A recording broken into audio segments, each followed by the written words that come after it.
Bonjour à tous. Ce soir, nous allons explorer l'aspect bien moins glamour des voyages médiévaux. Pas les nuits passées dans des chambres luxueuses, ni les carrosses ornées, mais la préoccupation pratique de savoir où un paysan ordinaire, légèrement boueux, pourrait se reposer s'il osait voyager à plus de quelques kilomètres de chez lui. Maintenant, tamisez les lumières, peut-être allumer un ventilateur pour créer un doux bourdonnement de fond, l'équivalent moderne du ronflement du bétail dans l'étable voisine. Et commençons ensemble le voyage de ce soir. Quitter votre village en tant que humble paysan au Moyen Âge n'était pas une décision prise à la légère. C'était comme envoyer un signal au monde. Je vais endurer quelques souffrances récréatives. Contrairement aux nobles avec leur cortège de serviteurs, chevaux et chaussures de rechange, vous marchiez probablement pieds nus, portant un sac rempli d'inquiétude et peut-être d'un oignon. La plupart des paysans voyageaient rarement loin. Après tout, le village offrait tout: du pain pauvre, des dettes, une culpabilité religieuse, et la même poignée de personnes que vous connaissiez depuis l'enfance. Cependant, si le devoir vous y obligeait, que ce soit pour un pèlerinage, un travail saisonnier ou pour fuir les agents de votre seigneur, vous emballiez vos affaires. Par affaires, j'entends un morceau de pain, un manteau en lambeaux et un bâton utilisé à la fois pour marcher et pour vous défendre contre les oies. Les voyages étaient autrefois ardus et longs. Les cartes étaient principalement l'affaire des moines et des pirates. Sans un sens de l'orientation fiable, les voyageurs erraient essentiellement sans but jusqu'à ce qu'une personne parlant un dialecte différent leur crie dessus. Les distances étaient mesurées par le temps qu'il fallait avant que vos pieds commencent à saigner et par le nombre de fois où vous envisagiez de vous reposer dans un buisson. Avant de partir, il était courant de demander une bénédiction au prêtre du village, idéalement une qui offrait une protection contre les loups, les démons, les bandits, les conflits internes et les filles de fermiers curieuses. Si le prêtre vous favorisait, il pouvait même vous remettre une demi-navet accompagnée d'une expression préoccupée, un acte d'encouragement. Le départ était marqué par une cérémonie d'adieu, un salut sérieux de votre grand-mère qui avait 38 ans mais semblait en avoir 93. Un avertissement de votre cousin vous conseillant d'éviter d'être dévoré, aux côtés de vos jeunes frères et sœurs, tentant de saisir le pain dans votre poche comme cadeau d'adieu. Vous êtes parti. Vous avez avancé à pas lourd. Le regret vous a entièrement consumé. Le chemin était trempé de boue, jonché de chariots, de créatures et du rare chevalier qui pouvait facilement vous écraser simplement parce qu'il le pouvait. Chaque mile soulevait de nouveaux doutes. Est-ce que je m'éloignais du bon chemin? Cette personne est-elle inconsciente ou partie? Et était-il une erreur d'entreprendre ce voyage? Absolument, oui, sans aucun doute. Néanmoins, vous avez persisté. Pourquoi? Peut-être parce que vous n'aviez pas d'autre choix, ou parce que votre cousin a mentionné du travail dans le village voisin, ou parce qu'un marchand de reliques affirmait que vos péchés seraient pardonnés si vous vous rendiez dans un monastère à 3 jours de là. Attention aux spoilers, ce n'était pas le cas. Et ainsi, votre odyssée médiévale a commencé, démunie, pieds nus, avec un espoir qui n'était soutenable qu'avant l'apparition des ampoules. Alors, vous avez marché toute la journée. Vos pieds sont désormais plus cloqués que peau. Et vous n'avez rencontré précisément aucune auberge prête à accueillir un voyageur sans le sou qui sent la chaume humide et le désespoir existentiel. Il est temps de considérer le refuge le plus fiable pour les paysans médiévaux, la grange. En effet, la modeste grange, une structure initialement conçue pour les animaux à sabots, a souvent été réutilisée par ceux qui n'avaient pas d'autres options ni de fonds. Ces granges offraient tout ce dont un paysan pouvait avoir besoin pour une nuit. Un toit solide, de la paille qui n'était pas entièrement infestée de moisissures, et de grandes créatures plates qui émettaient à la fois chaleur et jugement silencieux. Cependant, vous ne devriez pas simplement vous aventurer dans n'importe quelle grange à volonté. D'abord, vous devez participer à la tradition sacrée de demander la permission au fermier, ce qui impliquait de frapper à la porte en espérant qu'il soit sobre, désarmé et qu'il n'accueille pas déjà 3 étrangers dans sa grange. S'il accordait la permission, félicitations. Vous deveniez un invité d'honneur d'une vache, 6 poules et de tous les rats qui n'étaient pas partis pour la saison. Dormir dans une grange avait ses avantages. Bien que la paille piquât, c'était toujours préférable de dormir sur le sol nu. Si vous vous blottissiez entre deux doux bœufs, votre température corporelle pourrait potentiellement grimper plus haut que celle d'un cadavre médiéval. Naturellement, si l'un d'eux changeait de position et se roulait, votre voyage pourrait prendre fin de manière abrupte et définitive. Il y avait aussi des odeurs complexes et superposées, des parfums profondément émotionnels. Barnes dégageait un spectre de fragrance allant du foin frais à une sorte de Cologne de la ferme numéro 5. Au lieu de simplement s'endormir, vous pourriez vous retrouver à perdre connaissance sous un excès de sensations. Ensuite, les sons entreraient en scène. Des porcs qui sniflent, des chevaux qui mâchent, et le grincement rythmique constant d'une poutre en bois qui semblait indéniablement juger vos choix de vie. Parfois, un cirque de puces se produisait sous votre chemise, ajoutant à la scène et créant un cauchemar rural par excellence. Néanmoins, ceux dans le besoin et le peuple ordinaire ne pouvaient pas se permettre d'être sélectifs. Une grange offrait une protection contre le gel, la pluie et les prédateurs nocturnes. D'ici le matin, vous pourriez même recevoir un morceau de pain rassis en signe de gratitude pour ne pas avoir marché sur l'oie. Dans la hiérarchie des hébergements paysans, la grange occupait une position qui se situait fermement entre un miracle et une bûche humide. Comparé à l'option suivante sur la liste, dormir dehors, c'était presque comme une auberge de luxe. Par conséquent, la porte de la grange était sécurisée avec une serrure. Le monastère refusait l'entrée et l'aubergiste local éclatait de rire. Si incontrôlable, à cause de votre porte-monnaie vide, qu'il faillit s'étouffer avec sa propre salive. Cela ne peut signifier qu'une seule chose. Ce soir, cher voyageur, tu dormiras sous le ciel étoilé. Commençons par le champ, un espace traditionnel, plat, vaste et ouvert, rempli d'herbes et de bétail. Beaucoup de vaches. Tu pourrais découvrir un endroit doux pour te reposer, à condition qu'il ne soit pas déjà occupé par du fumier de vaches ou des chardons, qui étaient l'équivalent médiéval des punaises de lit dans la nature. Si tu étais sage, ou simplement assez prudent pour éviter les fermiers en colère, tu choisirais les abords d'un champ.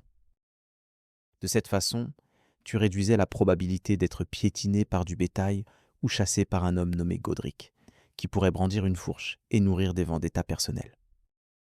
Alternativement, les forêts représentaient un choix convaincant si vous souhaitiez que votre expérience de sommeil soit teintée de paranoïa. Bien que silencieuses, les forêts avaient un silence obsédant semblable à celui des maisons abandonnées. Chaque bruissement d'une branche se transformait en une scène de meurtre potentiel, et chaque appel de chouette semblait chargé de sarcasme. Le sommeil ressemblait davantage à un coma léger, avec un œil à peine fermé, plutôt qu'à un repos réparateur. De plus, les bois médiévaux regorgèrent de personnages intrigants, tels que des loups, des bandits, et, si vous consultiez le prêtre local, peut-être même Satan lui-même. La brise passant à travers les branches pouvait être apaisante, mais aussi porter une aura de suspicion. Surmonter la nuit sans gelure ni morsure était considéré comme une victoire. Néanmoins, certains villageois préféraient en réalité dormir dehors, surtout pendant les saisons plus chaudes. Les étoiles restaient visibles pour être contemplées, contrairement à tout le reste autour, et le vent léger aidait à dissimuler l'odeur de votre corps non lavé. En effet, c'était humide, frais, et cela n'offrait aucune défense contre des insectes aussi gros que le remords. Mais au moins, personne ne demandait de loyer pour la nuit. Pour trouver un peu de réconfort, certains voyageurs portaient des capes ou des couvertures usées, avec une insistance sur usé. La plupart étaient les fabriqués en laine grossière, portaient à l'odeur du regret et avaient la capacité isolante d'une feuille de chou. Si vous vous recroquevilliez en position fétale et murmuriez des prières à saint qu'il ou elle soit de service, vous pouviez espérer quelques heures de sommeil. Supposons que vous ayez déjà été renvoyé de la taverne parce que vous ne pouviez pas vous offrir une chope de bière diluée, ou que le propriétaire n'aimait pas votre aura de désespoir total. Vous avez essayé les champs, les bois, les granges, et maintenant vous envisagez le seul endroit qui pourrait offrir à la fois la tranquillité et une moindre chance de vous faire donner un coup de pied dans les côtes par une chèvre. Le cimetière, oui. Bienvenue au sommeil sacré, le terrain consacré où les vertueux reposent en paix éternelle. Et vous, le paysan errant, tentez d'obtenir quelques heures de repos sans tomber accidentellement dans une tombe. Les cimetières étaient étonnamment des endroits privilégiés parmi la population paysanne itinérante. Pourquoi cela ? Parce qu'ils offraient un espace public, quelque peu protégé, et que les défunts se plaignaient rarement. Se reposer près d'un lieu sacré était considéré comme offrant une protection spirituelle, ou du moins dissuadant d'éventuels voleurs. Après tout, même le criminel le plus endurci pourrait hésiter avant de voler quelqu'un à portée de sneezing d'une relique de saint. Naturellement, il y avait des dangers. Le clergé local n'accueillait pas toujours favorablement les vagabonds, transformant leur cimetière en campement temporaire. Vous risquez d'être réveillé par un moine ou une religieuse en colère, brandissant un balai et manquant de patience. De plus, si cela coïncidait avec une fête ou un marché, vous ne seriez pas seul. La cour du cimetière pouvait se transformer en une nuitée bondée pour les très mal à l'aise et les peu soignés. Néanmoins, il y avait des avantages. Certaines églises possédaient des porches abrités, appelées portes de liche, offrant aux voyageurs un endroit relativement sec pour se reposer, à condition que le vent ne prenne pas votre couverture pour une invitation ouverte à l'inconfort. De plus, il y avait toujours la possibilité qu'un prêtre compatissant prenne pitié et offre un peu de soupe ou du pain, surtout si vous sembliez particulièrement pitoyable ou si vous racontiez une histoire émouvante impliquant des chèvres malades. Lorsqu'il pleuvait, les tombes offraient une forme de réconfort ironique. « Au moins, je ne suis pas cette personne », murmureriez-vous, allongé à côté d'une pierre couverte de mousse, trempée mais toujours en vie. Rien ne souligne autant à quel point les circonstances pouvaient être pires que dormir au sommet des tombes des défunts. Peut-être, par proximité, absorbiez-vous une partie de la sainteté résiduelle, ou simplement attrapiez-vous des puces dans l'herbe. Quoi qu'il en soit, il était préférable de se disputer pour une parcelle de boue sèche derrière la boutique du boucher. Les cimetières, car parfois l'aide divine se manifeste sous la forme d'un banc couvert de mousse et d'un avertissement sévère du père Grégory, lorsque vous n'aviez pas assez d'argent pour une auberge, étaient trop froids pour la forêt et trop vulnérables émotionnellement pour dormir à côté d'un cadavre dans un cimetière. Il restait un dernier refuge d'espoir, le monastère. En effet, les refuges sacrés en pierre des individus ayant fait vœu de simplicité, de chasteté et malheureusement de coiffure douteuse. Ces lieux servèrent de refuge où les voyageurs épuisés pouvaient trouver un repas, un endroit pour se reposer et 8 heures complètes de silence durant lesquelles ils étaient silencieusement scrutés par des hommes qui renonçaient volontairement à leurs chaussures. Pour être clair, les monastères n'étaient pas des auberges médiévales. Vous ne pouviez pas simplement vous présenter et demander une chambre avec vue et un peu de vous-même. Au lieu de cela, vous attendiez patiemment à l'entrée, souvent pendant des heures, jusqu'à ce qu'un moine décide que vous n'étiez pas un hérétique, un criminel, ou, pire encore, un hérétique bavard. Une fois que vous aviez passé cette étape de sélection, on vous accordait l'entrée selon le vieux principe de l'hospitalité. Traitez l'étranger comme le Christ. Bien que cela semble chaleureux et accueillant, cela impliquait aussi des sols froids, une soupe partagée et le réveil à 3 heures du matin par des chants ressemblant à des moines grégoriens se disputant avec des abeilles. Les moines vous offraient leur propre nourriture, qui consistait principalement en pain, légumes fades et une substance semblable à un bouillon qui ressemblait à peine à du bouillon. Si cela avait une saveur, c'était probablement la pénitence. Pourtant, après une journée entière à inhaler de l'air et à se sentir déçu, même des poireaux bouillis simples semblaient d'un festin. Évitez simplement de demander des secondes, sinon vous recevrez des prières supplémentaires plutôt que des portions supplémentaires. Les arrangements d'hébergement variaient d'un endroit à l'autre. Certains monastères fournissaient des chambres réservées aux invités, ce qui est une façon généreuse de décrire un espace long rempli de bancs, de foin et du léger parfum de laine humide mêlé à une sensation de sainteté. Vous dormiez aux côtés d'étrangers, tous essayant de ne pas tousser trop fort pour ne pas irriter le frère avec un balai. Lorsque le monastère était pauvre ou surpeuplé, il se pouvait qu'on vous demande de vous reposer dans le cloître, un couloir principalement en pierre, avec une acoustique naturelle et un vent qui sifflait doucement. Néanmoins, les moines n'acceptaient pas d'argent. Leur seule attente était que les visiteurs s'abstiennent de voler, évitent de blasphémer près des reliques sacrées, et peut-être confessent leurs péchés, qui après 5 nuits à l'extérieur comprenaient probablement l'envie, la colère et des pensées de tuer une poule. Était-ce luxueux ? Certainement pas, mais c'était sec, paisible, et cela portait juste assez de culpabilité pour vous garder les pieds sur terre. Vos pieds sont maintenant enflés.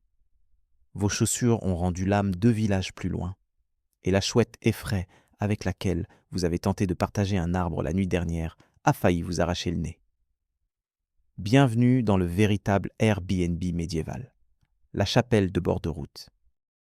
Ce n'étaient pas de majestueuses cathédrales, ni même de simples chapelles, mais plutôt de petits sanctuaires vendeurs sacrés.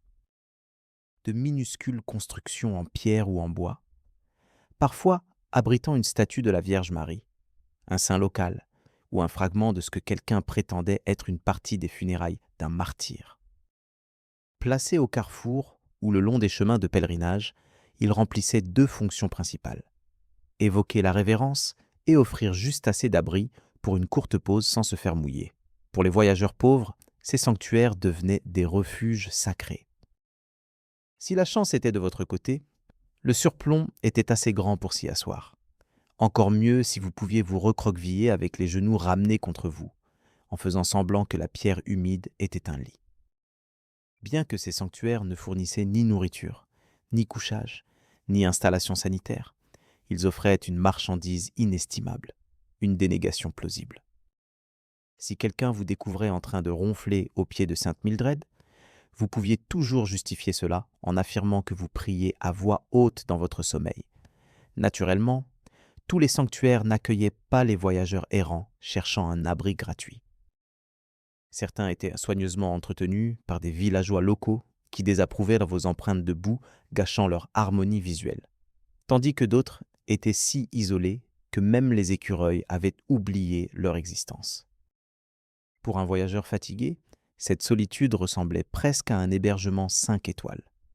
Il faut dire aussi que personne n'osait voler un sanctuaire. La malchance jouait un rôle, voyez-vous.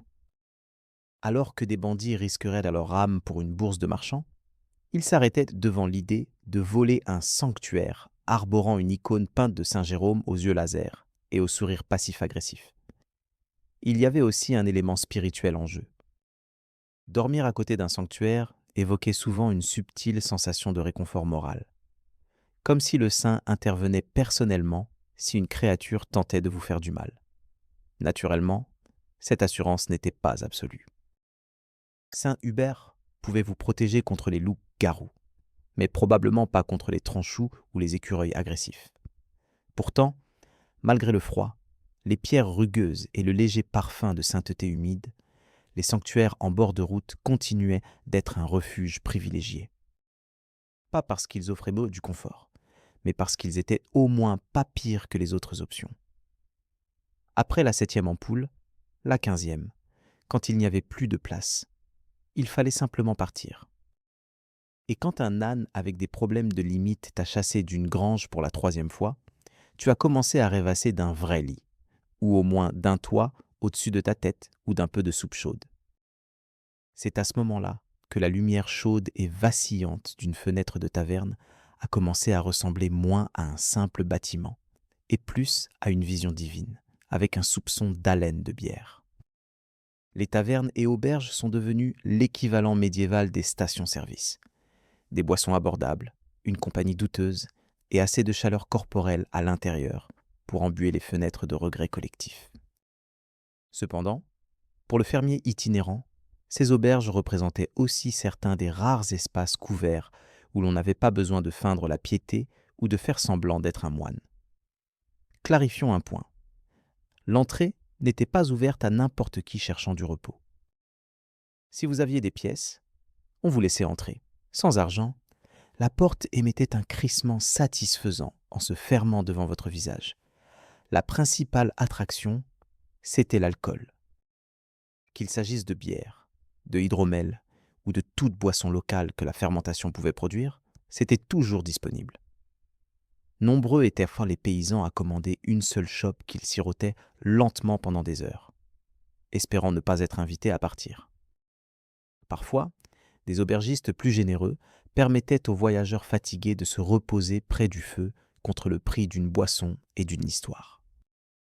D'autres fois, ils facturaient beau quelques pièces pour un lit de fortune fait de paille niché dans un coin, partagé avec d'autres qui avaient assez de pièces et peut-être un peu d'odeur corporelle. La véritable intimité n'était qu'un rêve lointain. Vous vous reposiez côte à côte avec des étrangers dont les ronflements résonnaient comme ceux de chevaux de guerre et dont les secrets murmurés dans le sommeil emplissaient l'air. Le sol était collant, les bancs tordus, et la fumée du foyer servait de rappel constant que respirer librement était un privilège rare. Pourtant, c'était douillet, et si vous fermez bien les yeux, vous pouvez imaginer les rats comme de petits chats curieux. Parfois, des mélodies flottaient dans la pièce, parfois accompagnées de bagarres, et parfois les deux se produisaient en même temps. Malgré le chaos des cris et de la bière renversée, un sentiment étrange de réconfort persistait, réaffirmant que vous faisiez toujours partie du courant brut, animé de l'humanité. Les tavernes, où la chaleur avait un prix, mais où le sommeil était offert gratuitement à ceux qui avaient assez de bière. Visualisez cette scène. Le crépuscule s'installe. Les loups hurlent, ou peut-être simplement des moutons particulièrement féroces. Vos choix se réduisent soit à vous reposer dans une flaque, soit à frapper à la porte d'un inconnu qui n'a probablement pas été lavé depuis Pâques. Il est temps de déployer la dernière tactique de survie des paysans. Mendier un abri. Ce n'était pas tout à fait l'expérience moderne d'Airbnb. Il n'y avait pas d'avis, pas d'application et certainement pas de drap propre. Cela ressemblait plutôt à une roulette russe saupoudrée de puces. Vous choisissiez une maison qui ne semblait pas trop menaçante, vous approchiez modestement et imploriez celui qui répondait à la porte pour un endroit chaud près du feu. Si la chance était de votre côté, le propriétaire compatirait à vos pieds enflés et vous laisserait entrer. Sinon, il pourrait envoyer le chien faire le travail à sa place. Certaines familles, en particulier dans les régions rurales, étaient aux plus accueillantes, se rappelant peut-être ce que c'était de voyager et de chercher un refuge. Peut-être qu'ils se contentaient simplement de profiter de l'intrigue que suscitait l'accueil d'un étranger. Après tout, une histoire captivante était souvent plus appréciée qu'un bain chaud, principalement parce que personne ne se souvenait même plus de ce qu'était un bain chaud. En général, on vous assignait le coin le moins désirable de la maison, peut-être près de la cheminée si la chance était de votre côté, ou près de l'enclos à chèvres si ce n'était pas le cas. La literie pouvait aller d'une poignée de paille et d'un vieux manteau à un paquet de chiffons suspectement croustillants. Mais au moins, c'était abrité à l'intérieur. On pouvait même vous offrir un repas, un morceau de pain, peut-être un ragoût de légumes racines, et de l'eau qui n'émettait pas une lueur fin dans l'obscurité. En échange, on attendait de vous que vous vous comportiez avec un décorum sain. Pas de vol, pas de regard lascif vers la fille, et certainement pas de bruit suspect après le couvre-feu. De plus, vous étiez censé partir à l'aube, pour éviter de rester trop longtemps et de passer du statut de visiteur reconnaissant à celui d'intrus suspect. Naturellement, tout cela dépendait fortement de la confiance, qui à l'époque médiévale était aussi fragile qu'un tabouret à 3 pieds pris dans une tempête. Pourtant, d'une manière ou d'une autre, elle parvenait à tenir bon. Les communautés étaient fières de leurs actes sporadiques de générosité. Et les voyageurs apprenaient rapidement l'art délicat de rester humble, reconnaissant et invisible avant l'aube. Ce n'était pas glamour, mais c'était certainement mieux que dormir dans un fossé entouré de grenouilles grondantes. Le voyage de chaque paysan atteint finalement un point où le désespoir suscite l'ingéniosité. Quand la nuit devient trop froide, que la grange est remplie de bétail irritable et que le sanctuaire a déjà été envahi par quelqu'un qui ronfle comme un démon avalant du gravier, quelles options restent-elles? Le marché. Pendant la journée, les marchés médiévaux ressemblaient à un orchestre en frénésie de marchands criants, d'animaux agités, de fromages douteux et du voleur à la tire occasionnelle qui pensait que la subtilité n'était pas nécessaire. Cependant, après le coucher du soleil, la zone se transformait en une ville fantôme abandonnée, avec des étals vides, des chariots renversés, et peut-être un navet à moitié mangé si la chance était de votre côté. En résumé, un emplacement de choix. Les étals en bois du marché étaient souvent simplement des structures encadrées recouvertes de chaume ou de tissu, plus ornementales que protectrices contre les éléments. Néanmoins, ils offraient un certain refuge contre le vent et la pluie.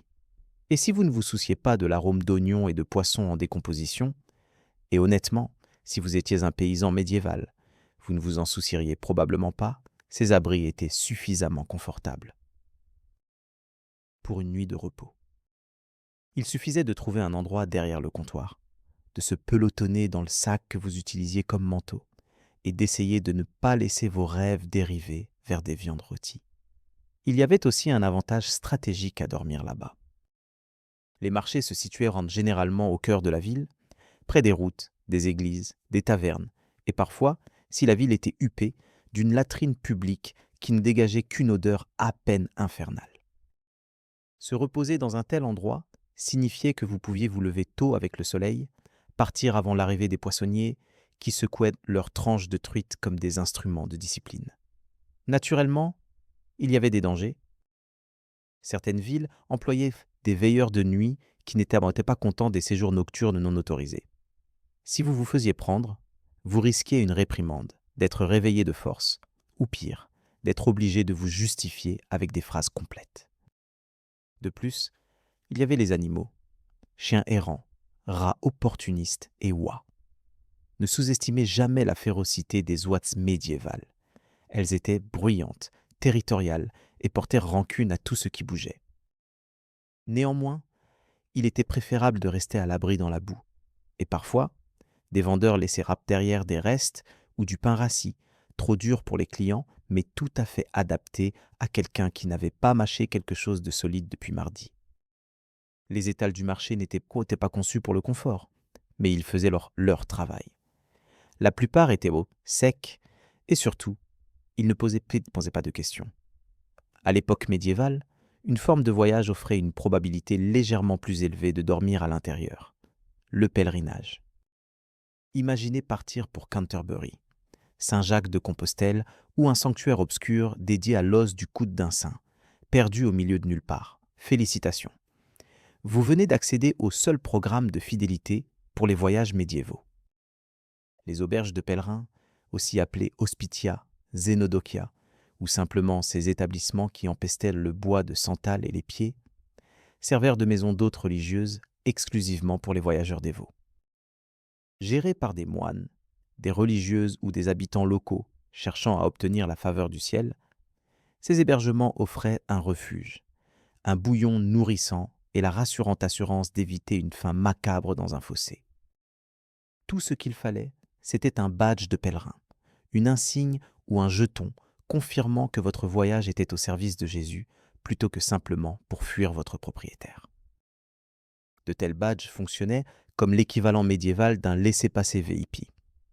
Emporter un pouvait donner accès à des portes closes, tandis que le négliger pouvait vous réduire à un simple vagabond aux pieds fatigués et aux yeux méfiants. Les commodités dans ces auberges variaient considérablement. Vous pourriez trouver un matelas de paille, une couverture en laine, ou, si vous aviez la chance d'être spirituellement béni, un lit partagé dans une chambre supérieure fraîche.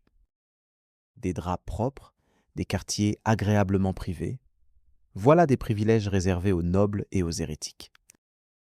Pourtant, l'atmosphère était quelque peu chaleureuse et sèche, et les repas, souvent simplement un bol de soupe avec un légume vous faisant un signe de la main, étaient généralement gratuits. Les moines servèrent généralement d'hôtes, ce qui impliquait quelques règles strictes, prière à l'aube, silence pendant le dîner, et absolument pas de mauvaise conduite. On attendait des pèlerins qu'ils se comportent comme des saints, même s'ils portaient la puanteur des chèvres. Si quelqu'un était surpris en train de voler, de mentir ou d'être excessivement flirtatieux avec l'icône de saint, que de bout, il serait expulsé plus vite qu'un hérétique lors d'un bûcher. Néanmoins, pour les voyageurs épuisés et appauvris, les auberges de pèlerins offraient une bénédiction, l'un des rares endroits où l'on pouvait trouver une apparence de sécurité et de compassion.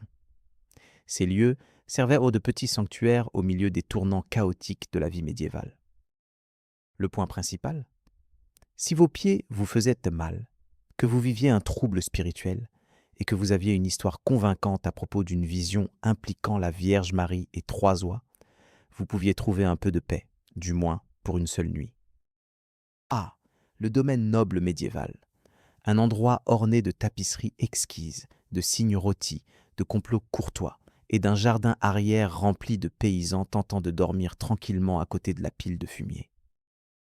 En effet, pour le voyageur audacieux, les terres nobles offraient des opportunités, à condition de connaître sa place, qui se trouvait fermement derrière les écuries. Approcher le château et demander un hébergement n'était pas vraiment acceptable. De telles actions pouvaient vous valoir une flèche d'arbalète. Cependant, les domaines nobles étaient vastes, comprenant des manoirs, des champs, des greniers, des enclos pour le bétail et des bâtiments annexes essentiels. Les écuries, les greniers, les granges et les hangars à outils offraient un abri, de la chaleur, et si la chance était de votre côté, une chèvre tolérante à la compagnie. Avec une histoire poignante et un peu de chance pour attirer l'attention d'un steward généreux, vous pourriez même obtenir une autorisation officielle pour un court séjour. Les personnes nobles aiment parfois exhiber leur dévotion chrétienne, et offrir un abri à un paysan contre le froid était l'une des méthodes les plus abordables pour obtenir l'approbation divine. Cependant, soyons honnêtes, la plupart des paysans ne cherchaient même pas la permission. Ils cherchaient simplement un refuge. Ils trouvaient une limite basse, une parcelle d'herbe sèche ou le côté abrité d'un bâtiment, puis se recroquevillaient comme un hérisson nerveux. L'arrière des écuries était un choix fréquent. C'était chaud grâce aux animaux, protégés du vent, et en bonus, personne ne voulait rester près des chevaux la nuit. Cela offrait une isolation immédiate. Naturellement, il y avait des dangers. Si un garde vous attrapait, vous pouviez être chassé ou agressé, selon son niveau d'ennui. Si le noble était particulièrement méfiant ou paranoïaque, vous risquiez d'être accusé de braconnage, de vol ou simplement d'être trop négligé pour être toléré. Et si le bétail ne vous aimait pas, disons simplement qu'être piétiné par un âne médiéval était une véritable épreuve qui forgeait le caractère. Néanmoins, pour ceux qui étaient désespérément en quête d'un refuge, les terres nobles semblaient très attirantes. Elles possédaient des ressources précieuses, des clôtures et une tendance à laisser les choses sans surveillance. Évitez simplement les pommes, les cochons, les clôtures ou tout objet de valeur. Restez discret, restez silencieux et partez avant l'aube. Parce que rien ne gâche le petit déjeuner d'un noble autant que de tomber sur un paysan inconscient qui ronfle derrière le tas de compost. Dans le grand jeu médiéval de savoir où dormir en sécurité sans risquer la mort ou une lourde amende, les bâtiments abandonnés étaient là la récompense ultime. Bien sûr, ils étaient en ruine, infestés de rats et probablement maudits. Mais comme nous l'avons mentionné, ils étaient totalement gratuits. Le charme d'un cottage abandonné, d'un atelier de forgeron brûlé ou d'un moulin délabré résidait dans le fait que personne n'y prêtait attention. Les nobles n'envoyaient pas de garde pour vous chasser. Les moines ne s'attendaient pas à ce que vous vous mettiez à genoux en prière. Et les taverniers ne vous arnaquaient pas pour un bol de bouillie. Si vous parveniez à passer outre les trous béants dans le toit et à ignorer les murmures étranges portés par le vent à travers les chevrons, vous étiez libre d'explorer. Ces bâtiments servaient souvent de vestiges de jours meilleurs, ou du moins de périodes moins ravagées par la maladie. Un village abandonné lors de la peste noire, une ville fantôme abandonnée, une tour de guet devenue inutile une fois que la horde envahissante avait perdu tout intérêt, désolé mais pittoresque. Ce vieux bain public qui a brûlé après qu'une personne a accidentellement placé une bougie trop près des huiles.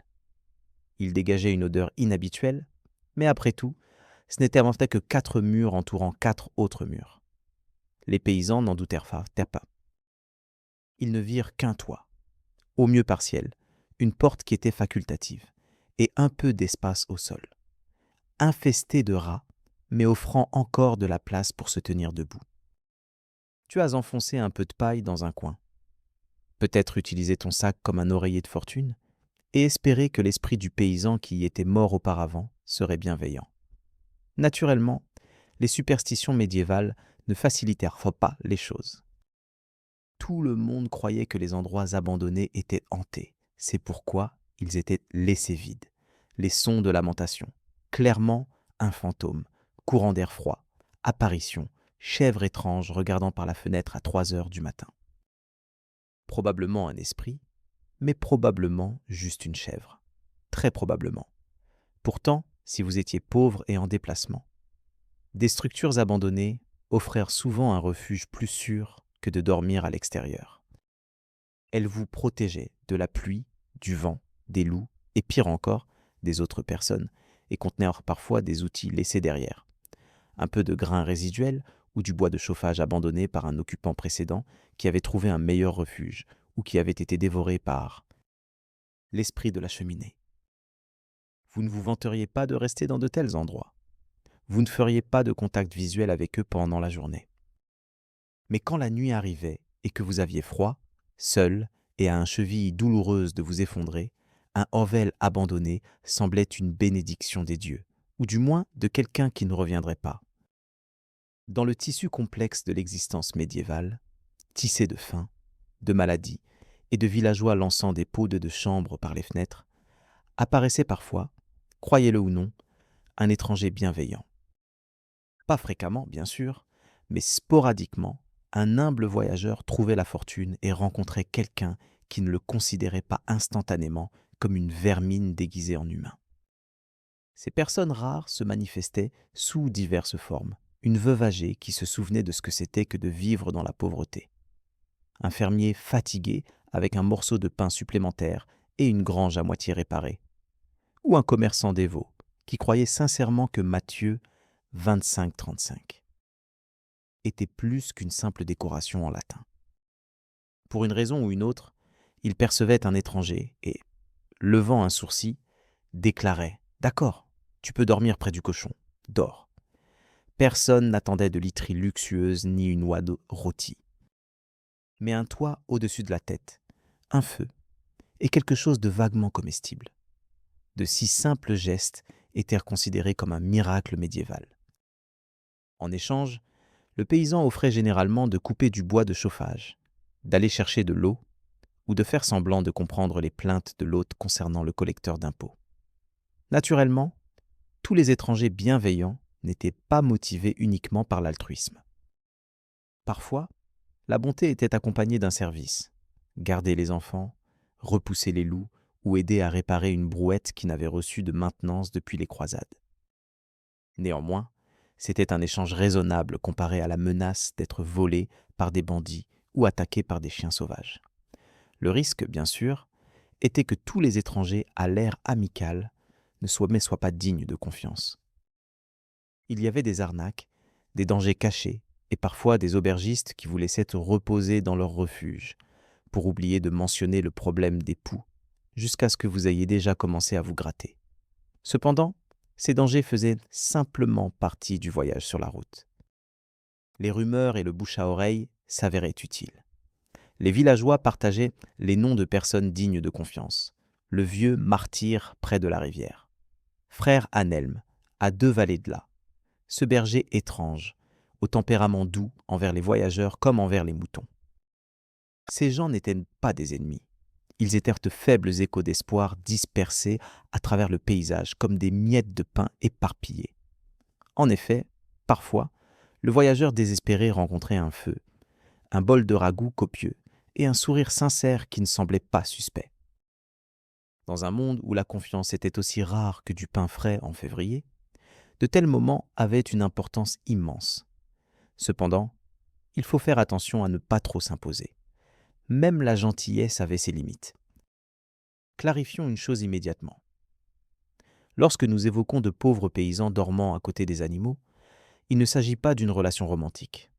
Il s'agit de leur proximité, pas d'une histoire d'amour parmi les meules de foin. C'est une question de simple survie. Froid, humide et haletant dans l'obscurité, luttant pour rester en vie.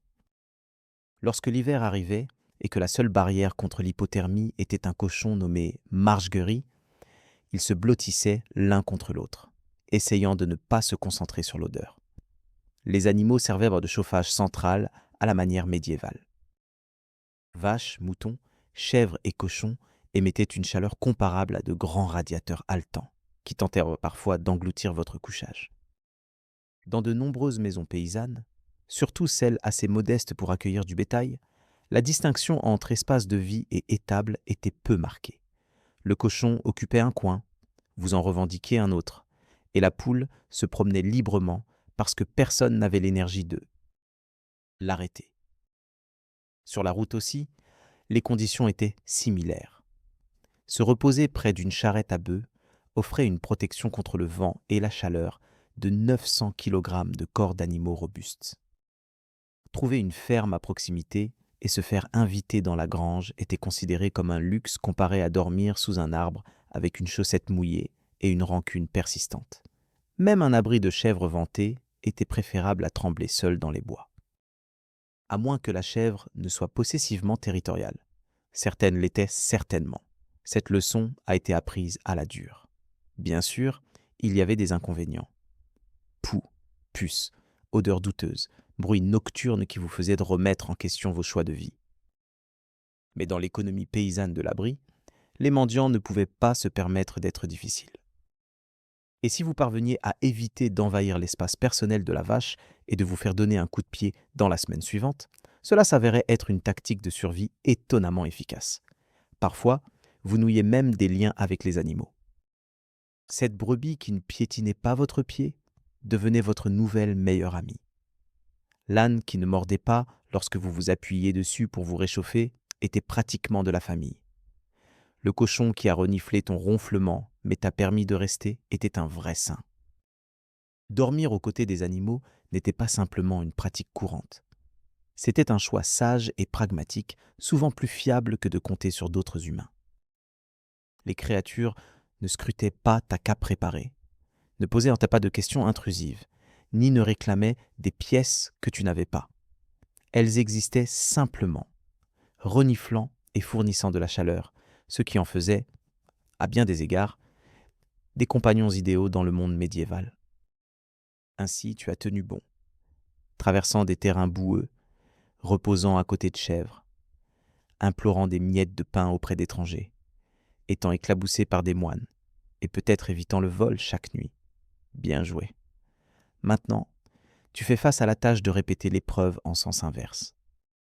Le voyage de retour pour un paysan pauvre n'était pas un retour triomphal.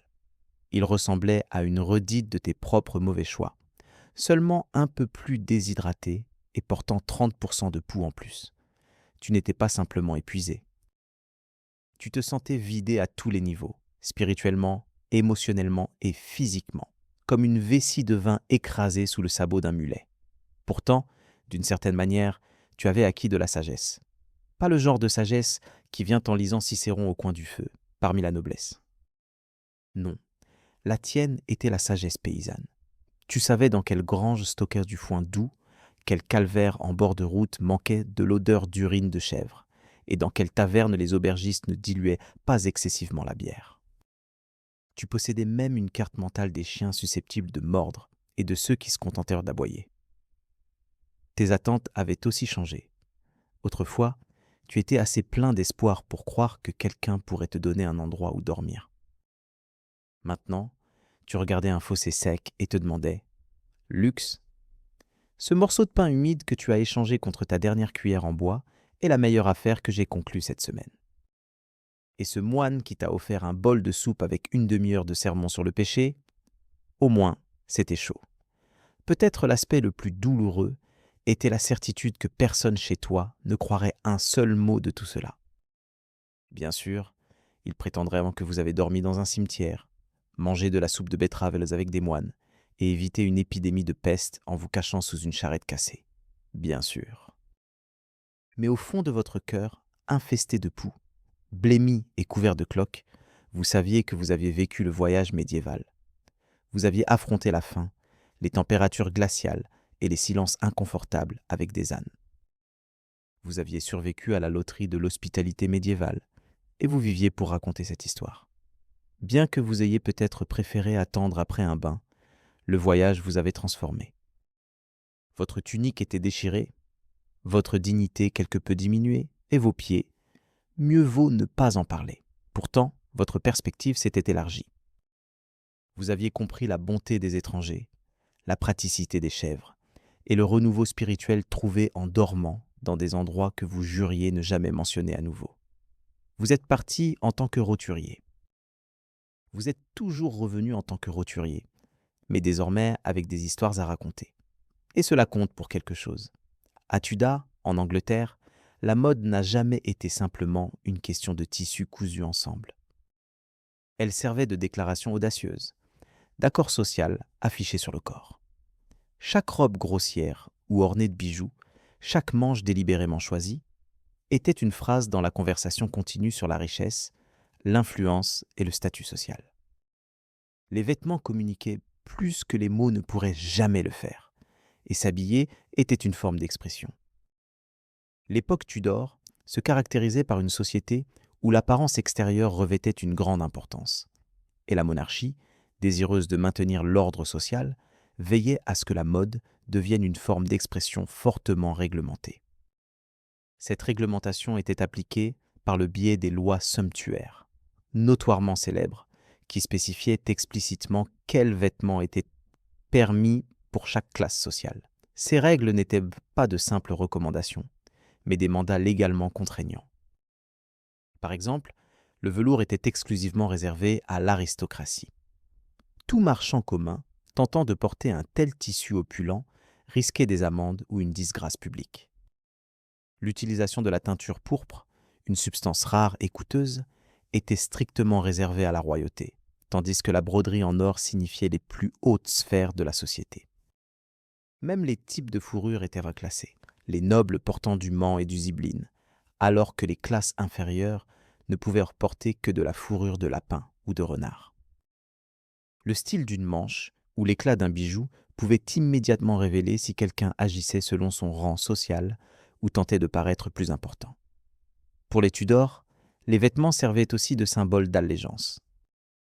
S'habiller d'une manière sanctionnée par la couronne était une façon de montrer sa loyauté à la hiérarchie sociale qui unifiait l'Angleterre. Un noble à la cour d'Henri VIII brillait comme un coffre au trésor ambulant, ses manches fendues laissant entrevoir des soies paix luxueuses de en dessous, tandis que son code-pièce symbolisait la virilité et la confiance en soi. À l'inverse, les paysans pataugeaient dans des champs boueux vêtus de laine grossière, leurs vêtements étant fonctionnels, ternes et volontairement simples. La division entre les classes sociales était tissée dans chaque couture. Pourtant, il ne s'agissait pas seulement de l'égalité, c'était une question de simple survie. Une seule erreur de mode pouvait être perçue comme de l'arrogance ou de la désobéissance. Se vêtir de soie alors que cela n'était pas permis impliquait des prétentions au-delà de sa condition. Un pari risqué dans un royaume où le pouvoir du roi était absolu. Dans ce contexte, la mode servait de manière discrète à montrer son obéissance. Respecter le code vestimentaire signifiait maintenir sa position. Le défier risquait le désastre. La mode Tudor ne se concentrait pas uniquement sur l'apparence. Elle reflétait aussi une vie soigneusement menée dans une société où les vêtements eux-mêmes portaient une signification politique. Parmi tous les vêtements, le roff était le plus emblématique de l'identité Tudor. Au départ, il s'agissait d'un simple volant décoratif qui dépassait du col, offrant un cadre soigné au visage. Cependant, comme beaucoup de styles issus de l'Angleterre Tudor, il s'est agrandi, est devenu plus élaboré et de plus en plus extravagant avec le temps. À l'époque de la reine Élisabeth Ier, les roffs s'étaient transformés en structures élaborées faites de lin, de dentelle et de starch, entourant la tête comme un halo de sein, bien que leur but soit davantage lié au statut social qu'à la piété. La fabrication d'un rauf authentique était un processus méticuleux. Elle nécessitait du lin de haute qualité, souvent importé, qui était ensuite soigneusement starché et plié en une série de boucles précises. Plus le collet était rigide et structuré, plus son attrait à la mode était élevé. Certains étaient ornés d'un délicat galon en dentelle, tandis que d'autres comportaient des broderies avec des fils d'or ou d'argent. Ils n'étaient pas réservés aux femmes. Les hommes, eux aussi, adoptaient avec enthousiasme ce style audacieux, transformant leur cou en une vitrine flottante de richesse et de vanité. Dans les cercles de la cour, la taille du ruf communiquait autant sur les ambitions d'une personne que ses paroles prononcées. Cependant, le ruf avait une fonction bien plus que décorative. Il symbolisait le statut social. L'inconvénient de ces colliers élaborés était leur impraticabilité, ce qui signifiait que seuls les riches pouvaient se permettre de les porter. Après tout, comment un paysan pouvait-il s'occuper de ses champs en portant un col aussi large qu'il obstruait sa vision latérale? Le ruf était délibérément conçu pour distinguer les courtisans du peuple ordinaire, rendant physiquement impossible pour l'aristocratie de se pencher, de transpirer ou d'effectuer un travail manuel. C'était comme une proclamation. Je ne travaille pas avec mes mains, j'engage d'autres pour le faire. De plus, l'entretien d'un roof nécessitait une équipe dévouée d'assistants. Les serviteurs étaient responsables de les laver, de les starcher et de les repasser en utilisant des bâtons chauffés pour assurer que les plis restent nets. Une robe froissée ou tombante était considérée comme une catastrophe, indiquant soit de la paresse, soit, pire encore, de la pauvreté. De cette manière, la robe servait de piège social. Une fois que vous adoptiez ce style, un entretien constant était nécessaire, sinon vous risquiez la honte. Malgré son absurdité, il y avait une élégance inhérente sous la surface. Les robes mettaient en valeur les traits du visage, tout comme les portraits, en accentuant les carnations poudrées et les boucles d'oreilles ornées de bijoux.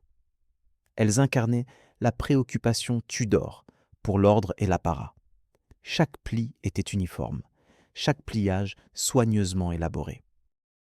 Dans la société Tudor, où l'apparence extérieure régnait en maître, la robe servait de symbole idéal, inconfortable, coûteux et totalement inoubliable. Parmi les nombreuses tendances des excentriques de l'époque Tudor, peu étaient aussi audacieuses ou aussi significatives que la manche échancrée. À première vue, on pourrait croire que quelqu'un avait déchiré violemment son doublet avec une lame, le laissant en lambeaux et endommagé. Cependant, en réalité, il s'agissait d'un style délibérément élaboré. Une incision intentionnelle dans le matériau extérieur fin, conçu pour révéler une couche plus opulente en dessous. Le concept est né sur les champs de bataille de l'Europe continentale, où des soldats, manquant de vêtements appropriés, découpaient leurs vêtements usés pour dévoiler des soies précieuses et des tissus vibrants cachés en dessous. Ce qui a commencé comme une improvisation fonctionnelle a rapidement évolué en une déclaration de mode à la cour. En Angleterre Tudor, les manches fendues sont devenues une forme d'art. Les nobles exhibaient fièrement des manches finement découpées selon des motifs spécifiques, à travers lesquels la soie colorée ou le velours ressortait en un contraste saisissant. Cela a transformé les vêtements en un spectacle visuel, faisant du tissu une forme d'expression théâtrale. La manche fendillée avait également une signification symbolique. C'était une démonstration de richesse, indiquant que le porteur pouvait se permettre non seulement un tissu coûteux, mais deux, et qu'il était prêt à couper délibérément l'un pour mettre en valeur l'autre.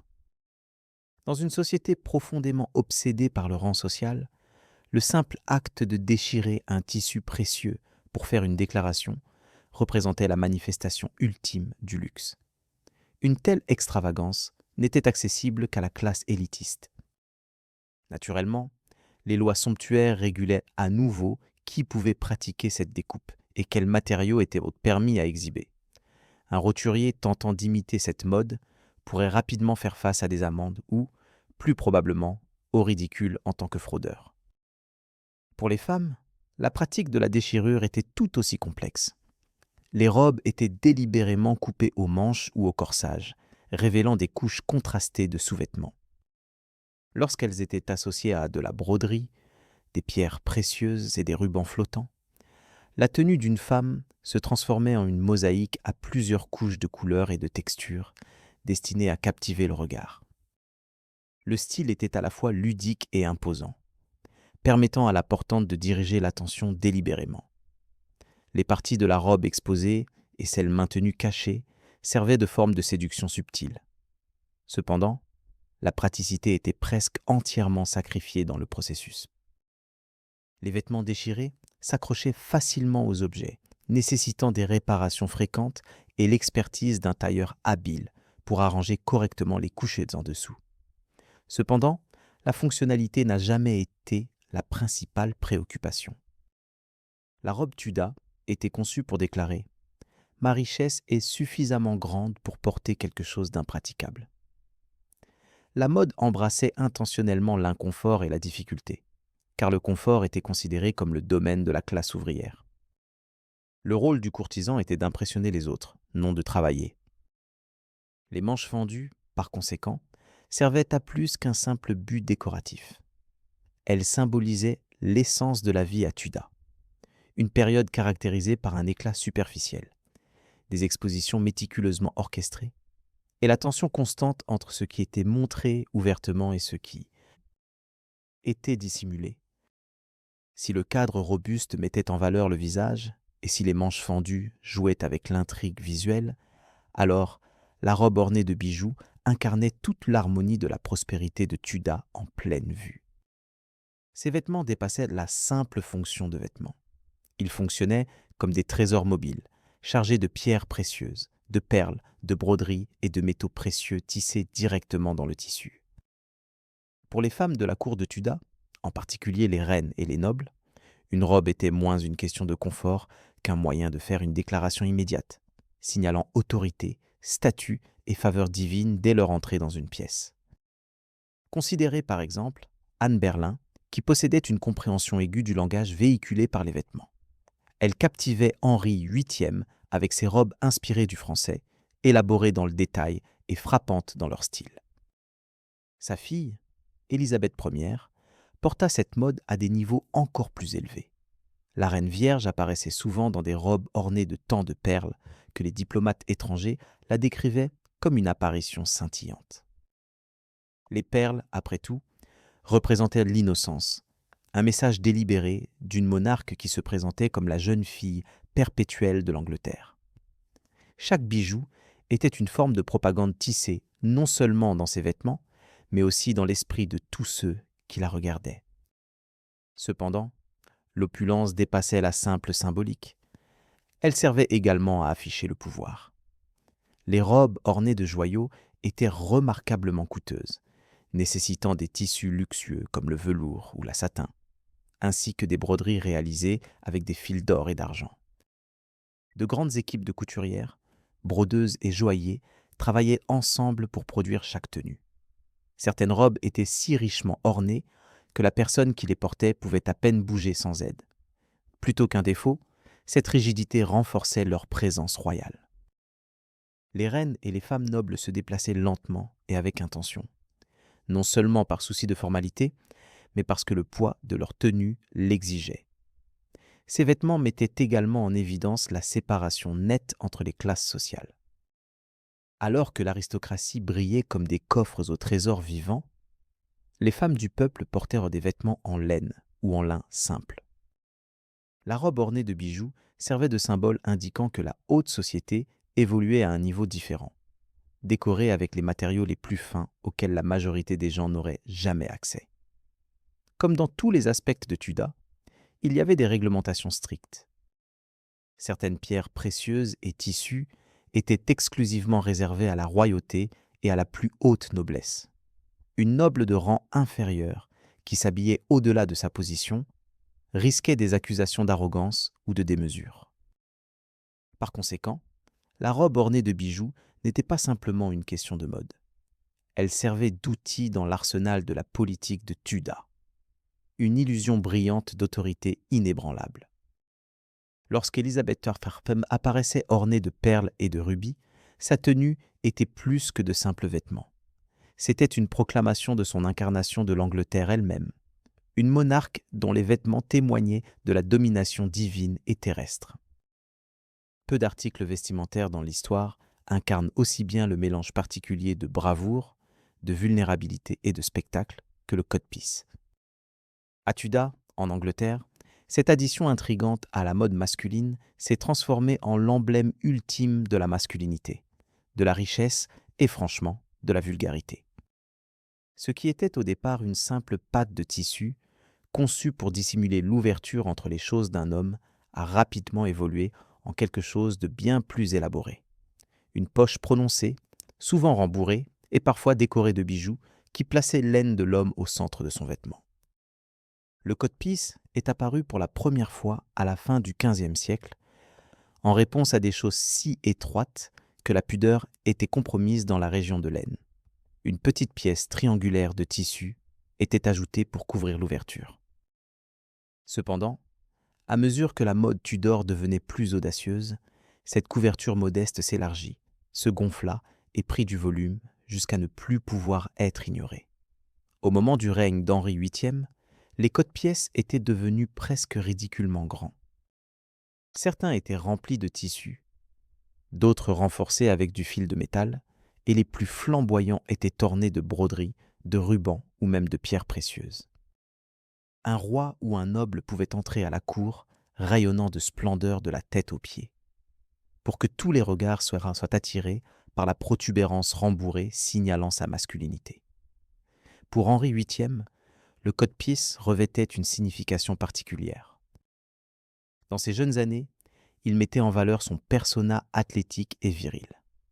En vieillissant et face à des problèmes de santé, le codpiece est presque devenu un symbole de propagande, suggérant force et fertilité à une époque où ses qualités diminuaient.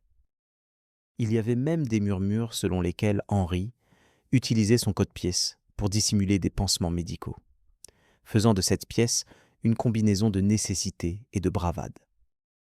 Quoi qu'il en soit, le codpiece faisait partie intégrante de son image en tant que souverain incarnant l'autorité masculine. Au-delà de Henri, le codpiece fonctionnait comme un indicateur social.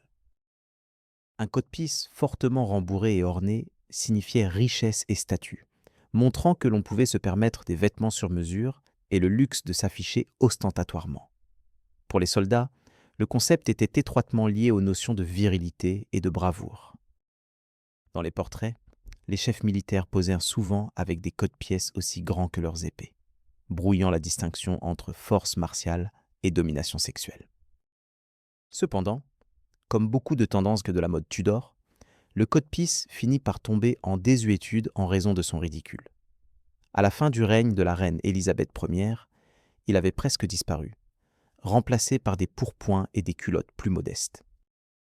Néanmoins, pendant plusieurs décennies, le codpiece est resté l'expression la plus audacieuse de l'affichage Tudor, démontrant qu'à cette époque, même la masculinité pouvait être amplifiée, rembourrée et exhibée.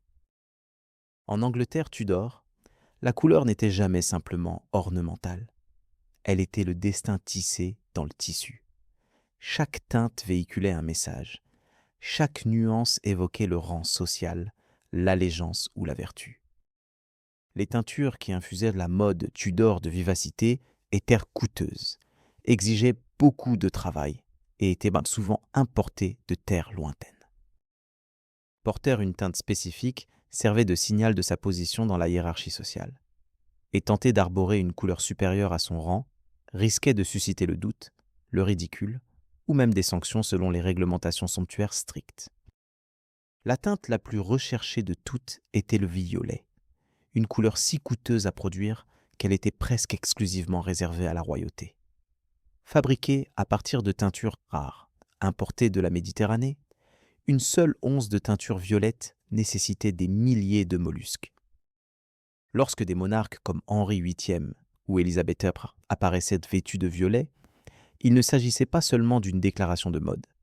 C'était une affirmation puissante de leur droit divin de gouverner. Cela rappelait que seuls eux avaient l'autorité d'incarner la majesté royale dans de telles teintes. Les rouges profonds, comme le cramoisi et la scarlett, étaient également très prisées. Ces couleurs étaient créées à partir de cochenilles provenant des colonies espagnoles et de kermesses de la Méditerranée, et elles représentaient la noblesse, l'autorité et l'aspiration. Les robes en velours luxueuses teintes en scarlett signifiaient le statut aristocratique, tandis que les capes cramoisies exprimaient à la fois le courage militaire et la richesse. Bien que le noir puisse sembler discret aux yeux des contemporains, il portait tout autant de poids symbolique. Obtenir une teinte noire riche et uniforme nécessitait plusieurs couches de teinture coûteuses, ce qui en faisait une couleur associée au luxe. Porter du noir à l'époque Tudor en Angleterre signifiait sophistication, sérieux et richesse. Il n'est pas surprenant que les portraits d'Élisabeth Ier la représentèrent souvent en noir, orné de perles, mêlant modestie et éclat. Pour les classes sociales inférieures, la palette était nettement plus sobre.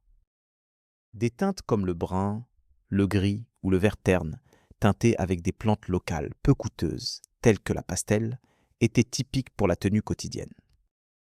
Ces couleurs étaient pratiques, aidant à dissimuler la saleté et les signes d'usure. Mais elles mettaient aussi en évidence la division sociale entre les roturiers et l'aristocratie. Voir un noble vêtu d'un vermillon vif ou d'un fil d'or scintillant servait de rappel constant d'un monde toujours hors de portée. Cependant, la signification de la couleur allait au-delà du statut social. Elle portait également des connotations symboliques. Par exemple, le vert était souvent associé à la fertilité et à la jeunesse. Le bleu était lié à la Vierge Marie, symbolisant la dévotion et la fidélité. L'or signifiait non seulement la richesse, mais aussi l'approbation divine, et le porter équivalait à exprimer un langage céleste. Dans la société Tudor, la couleur fonctionnait comme une forme de monnaie. La porter de manière ostentatoire était une façon d'attirer l'attention, tandis que le refus d'accorder cette couleur servait de rappel du statut social de chacun. Chaque fibre, teinte et teinture représentait une déclaration dans le dialogue complexe d'autorité et d'identité qui caractérisait l'époque. Si la couleur transmettait le rang social dans la Tudor, alors le tissu en était l'accent déterminant. En Angleterre Tudor, le tissu même des vêtements transmettait des informations importantes sur la richesse, la position sociale et même la vertu morale. Les textures luxueuses étaient aussi vitales que les couleurs vives, la noblesse s'habillant de matériaux si rares et coûteux qu'une seule robe pouvait coûter autant que la maison entière d'un paysan. Parmi ces tissus somptueux, la soie était particulièrement prisée, importée d'Italie, de France et de régions lointaines de l'Extrême-Orient. Son éclat la distinguait instantanément en faisant un tissu associé exclusivement à la haute société. Qu'elle soit portée seule ou en superposition sous des manches découpées, la soie brillait à la lueur des bougies comme au soleil, assurant que les courtisans semblaient rayonner dans les salles royales. Le velours suivit rapidement en tant que choix privilégié, dense et doux, un matériau qui évoquait non seulement l'opulence, mais aussi la pesanteur et la gravité, représentant la substance et l'importance. Le velours rouge profond ou vert riche devint une marque de fabrique des garde-robes nobles, son coût élevé servant de barrière à ceux de rang inférieur. Un luxe supplémentaire était obtenu grâce à des tissus comme la satin et la damasse. La damasse, avec ses motifs tissés complexes intégrés directement dans le tissu, ajoutait profondeur et texture aux vêtements et aux pourpoints, tandis que la brillance du satin produisait une apparence élégante, presque fluide. Ces textiles n'étaient pas destinés à la saleté et au travail de la vie quotidienne. Ils étaient conçus pour l'exposition. Ils servèrent de symboles étincelants, indiquant que le porteur appartenait à un monde supérieur à l'effort. La fourrure jouait également un rôle important. Une robe doublée de zibeline ou de lynx indiquait la haute position sociale du porteur. Des fourrures plus modestes, comme celles de renard, de lapin ou d'agneau, étaient considérées comme appropriées pour ceux de rang inférieur. Si la fourrure apportait de la chaleur, son but principal était de symboliser la hiérarchie sociale, cousue dans la doublure même des vêtements. Henri VIII était un grand amateur de fourrure, fréquemment représenté dans des portraits drapés de robes énormes doublées de fourrure. qui mettait en valeur sa grandeur, tant littéralement que symboliquement. Même des matériaux comme le lin et la laine, bien que plus largement disponibles, étaient méticuleusement classés. Les linens de la plus haute qualité, blanchis pour un blanc éclatant, étaient réservés aux chemises et sous-vêtements ajustés, servant de toile de fond aux bijoux et à la broderie. Les gens ordinaires porteurs de la laine grossière dans des teintes naturelles, appréciés pour sa durabilité et sa praticité. Parmi la noblesse, cependant, même la laine pouvait être valorisée, teinte dans des couleurs riches et tissée en tissus luxueux. L'essence de la mode Tudor n'était jamais accidentelle. Chaque détail était délibéré. Les textures contrastées, rugueux contre lisses, mat contre brillant, créaient des effets visuels saisissants, soulignant l'opulence par un excès intentionnel. Dans une culture où l'apparence extérieure dictait le futur, le tissu lui-même devenait un symbole d'influence. Les aristocrates Tudor ne portèrent pas simplement des vêtements. Ils transformaient le tissu en une arme, intégrant leur autorité dans chaque couture. À Tudor, en Angleterre, aucun ensemble n'était considéré comme complet sans les embellissements finaux.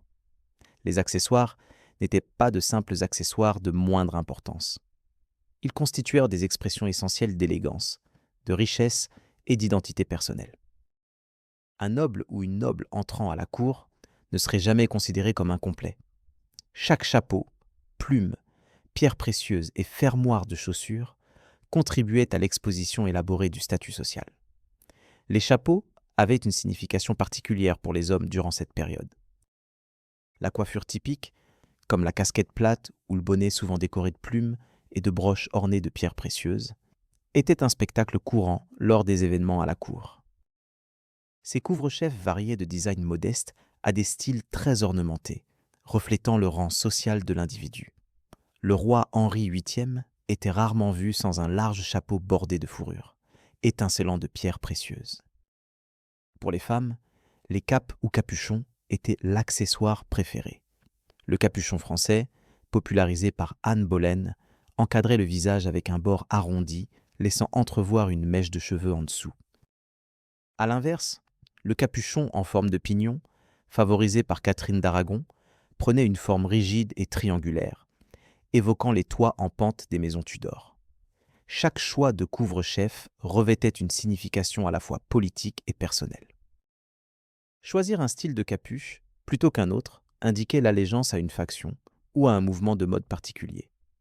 Les bijoux servaient à la fois de décoration et de symbole de statut ou d'allégeance. Les colliers en perles et les chaînes en or se drapaient élégamment sur les robes de soirée. Les bagues ornaient chaque doigt, scintillant de brillance, tandis que les ceintures ornées de pierres précieuses cintraient la taille, ajoutant à l'opulence. Pour Élisabeth Ière, les perles devinrent son accessoire emblématique, symbolisant l'innocence et renforçant son image soigneusement construite de reine vierge. Les courtisans désireux d'impressionner imitèrent fort à son style, ornés d'une multitude de pierres précieuses, même lorsque leur fortune était lourdement endettée. Afficher peu de bijoux à la cour était considéré comme un signe de faiblesse. Bien que les chaussures puissent sembler insignifiantes, dans la mode Tudor, la chaussure aussi véhiculait un message. Les chaussures masculines, appelées chaussures tarabec de canard, se caractérisaient par leur forme plate et large, et étaient souvent rembourrées pour accentuer leur silhouette. Certains coupures en forme de fente semblables à des ouvertures de manches, exposant des tissus luxueux en dessous. Les chaussures de féminines, généralement dissimulées sous de longues robes, étaient néanmoins fabriquées à partir de matériaux exquis tels que le cuir fin, le velours ou la soie. Pour les occasions en intérieur, hommes et femmes portaient parfois des pantoufles brodées décorées de fils d'or. Les personnes aisées utilisaient également des motifs et des plateformes en bois portées sous leurs chaussures pour se surélever au-dessus des rues boueuses. Une solution pratique dans un monde où les voies publiques servaient avant souvent de fosses sceptiques à ciel ouvert. Les accessoires avaient des fonctions au-delà de la simple parure. Ils servaient d'outils pour faire une première impression marquante. La richesse d'un noble pouvait être évaluée non seulement par ses terres ou ses titres, mais aussi par l'éclat de sa broche à chapeau ou la brillance de la ceinture de sa femme. À la cour Tudor, où l'apparence était une forme de monnaie, les accessoires représentaient les pièces les plus précieuses, intégrées dans la trésorerie la plus précieuse de toutes, le corps humain. La tenue Tudor n'était jamais simplement une manière de dissimuler le corps. Ah, c'était une tapisserie méticuleusement élaborée d'identité, d'autorité et de symbolisme. Porteur une robe ou un doublet Tudor revenait à jouer un rôle, façonné non seulement par la préférence personnelle, mais aussi par décret royal. Chaque détail, des tissus grossiers aux bijoux précieux en passant par les manches bouffantes, contribuait à un récit qui dictait les expressions permises de l'identité dans la hiérarchie stricte de l'Angleterre Tudor. Pour le monarque, la mode était plus qu'une simple tenue, c'était une performance sur une grande scène. Les longues capes doublées de fourrure et les énormes code-pièces de Henri VIII projetaient autorité, virilité et richesse. Même lorsque son physique déclina en raison de l'âge et de la maladie, Élisabeth Ier transforma ses vêtements en une forme d'armure visuelle, chaque robe étant ornée de perles, de soleils et de broderies significatives qui la élevèrent au-delà d'une simple monarchie. Elle devint un symbole vivant. Elle maîtrisa l'art de s'habiller comme une forme d'expression politique, comprenant qu'une seule apparition pouvait renforcer sa légitimité et influencer ses sujets plus efficacement que des discours. Pour l'aristocratie, l'habillement servait à la fois de marque de privilège et de forme de confinement. Il brillait dans des velours riches et des bijoux étincelants, mais ces démonstrations de richesse conduisaient souvent à la ruine financière. Les familles nobles sacrifiaient leur fortune pour maintenir des apparences de cour, car être mal habillé revenait à être considéré comme insignifiant. En politique, la mode était aussi vitale pour la survie que pour l'esthétique. Elle forgeait des alliances, délimitait des factions et permettait aux courtisans ambitieux de démontrer leur loyauté ou leur supériorité à travers chaque vêtement qu'ils portaient. Pour le peuple ordinaire, cependant, le symbolisme était plus saoulant. Leurs tuniciers en laine terne et leurs robes simples les distinguaient visuellement du spectacle, marquant leur exclusion de la grandeur courtoise. Ils recevaient chaque jour des rappels que les teintes, les textiles et l'extravagance étaient des privilèges réservés aux autres. La tenue vestimentaire servait de démonstration constante de la hiérarchie sociale, rendant les disparités impossibles à ignorer. Néanmoins, l'influence de la mode Tudor dépasse largement ces 100 années d'histoire. Aujourd'hui, l'image d'un Tudor rustre ou d'une robe ornée évoque immédiatement la splendeur et l'excès caractéristique de cette époque. Les spécialistes de la mode interprètent ces vêtements non seulement comme des expressions d'esthétique, mais aussi comme des symboles de politique, d'aspiration et de propagande. À bien des égards, la mode Tudor anticipait la préoccupation contemporaine pour l'apparence, où les vêtements continuent de transmettre le statut social, les croyances et l'identité personnelle. En fin de compte, la mode Tudor transcendait le simple goût. Elle était une manifestation tangible de l'autorité elle-même. Porter une tenue associée à un tuteur signifiait participer à un grand spectacle, où les textiles et les coutures communiquaient plus puissamment que les mots, et où l'identité était tissée, brodée et exhibée pour que tous puissent l'observer. Entrer dans un marché arabe médiéval revenait à s'immerger dans l'essence même de la vitalité de la ville. Le Caire, Bagdad et Damas ne se définissaient pas uniquement par leurs mosquées, palais ou institutions éducatives. Ils prospéraient avec vitalité dans leur marché expansif, où chaque sens était sollicité par l'effervescence ambiante.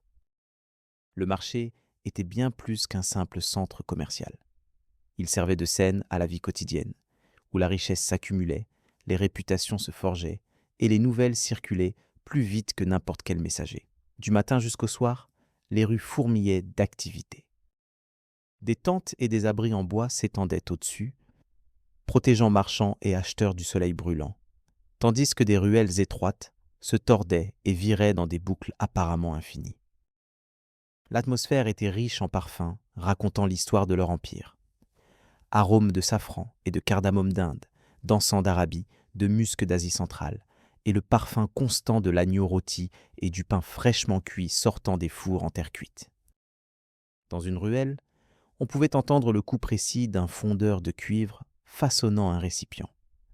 Dans une autre, le doux bruissement de la soie exhibé pour des acheteurs impatients. Le bazar était un théâtre vibrant de voix.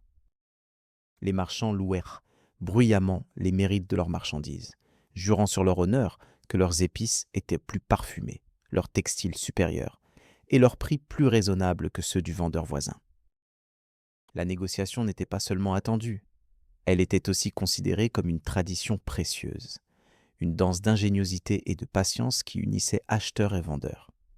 Offrir le prix initial demandé était considéré comme un signe d'inexpérience, voire de gêne. Cependant, le commerce n'était qu'une partie de l'histoire. Le marché servait également de centre de rumeurs de la ville, où les nouvelles de conflits lointains, de complots au tribunal ou du dernier scandale à la résidence du gouverneur se répandaient rapidement. Les voyageurs, pèlerins et marchands apportèrent des histoires aussi éloignées que l'Andalousie et Samarcande, transformant le marché en un centre d'échange culturel.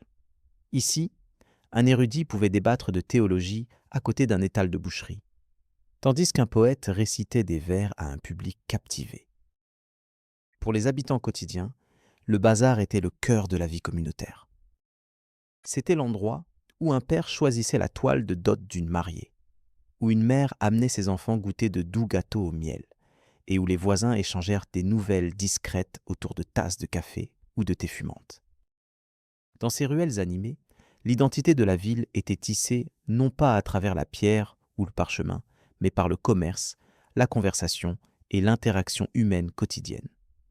Si le marché arabe médiéval avait une caractéristique distinctive, c'était son parfum unique.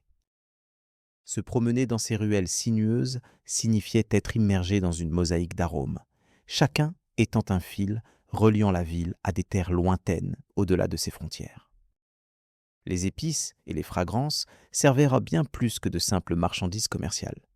Elles étaient des symboles de luxe, des remèdes, des indicateurs de statut social et parfois des outils d'influence diplomatique. Les étals du marché regorgeaient de paniers de safran, dont les filaments dorés étaient aussi précieux que l'argent, méticuleusement mesurés par des vendeurs qui les gardaient précieusement comme des pierres précieuses. La cannelle et les clous de girofle, importés d'Inde et de l'archipel indonésien, étaient transportés par des caravanes de chameaux et des navires à travers les océans et les déserts.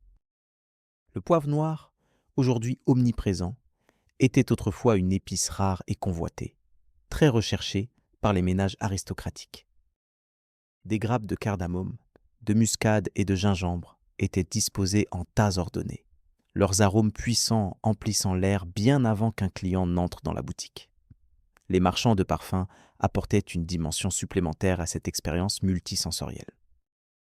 Dans leurs boutiques, des étagères en bois finement sculpté présentèrent des flacons contenant de l'eau de rose persane, du musc provenant du Tibet, de l'ambre gris rapporté par des marins de l'océan Indien et de l'encens récolté en Arabie.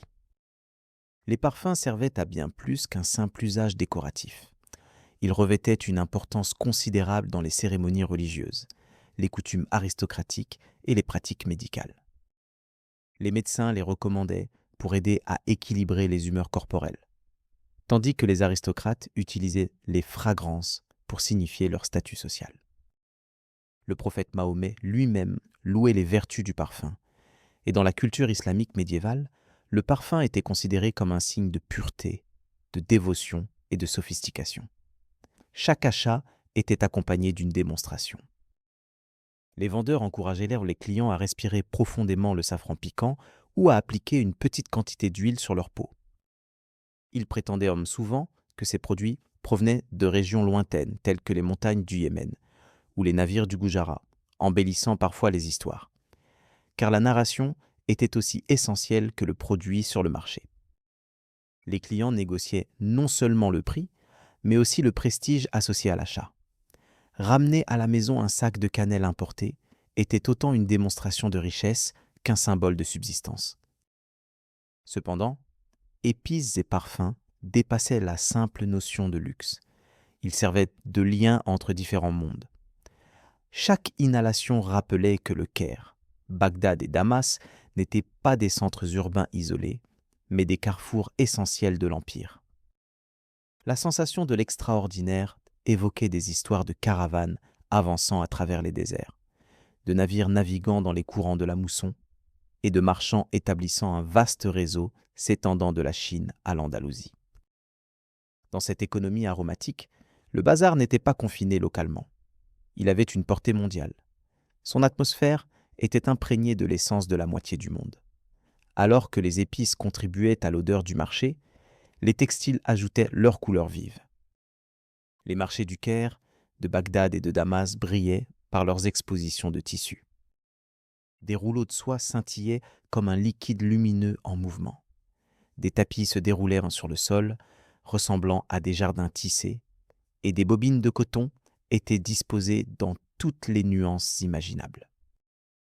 Dans une société où la tenue vestimentaire signifiait le rang social, la richesse et le goût personnel, les textiles étaient abordés bien plus que de simples marchandises. Ils étaient des symboles puissants d'identité. La soie, considérée comme le textile le plus précieux de tous, provenait de Chine et d'Asie centrale via la route de la Grande Route de la soie, ainsi que des centres de tissage byzantins et persans. La toucher, c'était faire l'expérience du luxe de première main, sa douceur, son éclat et son extrême finesse contrastant fortement avec la laine ou le lin grossier. Dans les bazars, les marchands exhibaient leur soie avec un flair dramatique, laissant le tissu onduler au soleil pour captiver les acheteurs potentiels. Les familles aisées l'achetaient pour leur tenue de mariage, tandis que les nobles le drapaient sur des coussins et des draperies, et que les souverains le offraient aux envoyés étrangers comme symbole de prestige. Les tapis représentaient une autre forme de trésor, venant de Perse, d'Anatolie et même d'artisans locaux. Ces tapis servaient à la fois des fins pratiques et artistiques, leurs motifs complexes étant vivants de motifs géométriques, de motifs floraux et de symboles sacrés. Un tapis était bien plus qu'une simple surface sur laquelle marcher. Il servait d'espace de prière, d'indicateur de statut et d'héritage transmis de génération en génération. Dans les mosquées, les tapis adoucissaient les sols, offrant une surface confortable pour les fidèles. Dans les foyers, ils ornaient aussi bien les murs que les sols avec le même soin. Les acheteurs au bazar examinaient minutieusement les nœuds et les teintures. Un tapis de haute qualité pouvait durer plusieurs générations et se vendre à des prix comparables à ceux des pierres précieuses. Bien que le coton et la laine soient plus abordables, ils restaient tout aussi importants.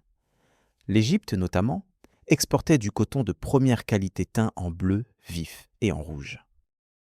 Les consommateurs ordinaires achetaient de la laine ou du lin durable pour leur usage quotidien, tandis que les marchands achetaient en grande quantité pour distribuer dans des régions éloignées.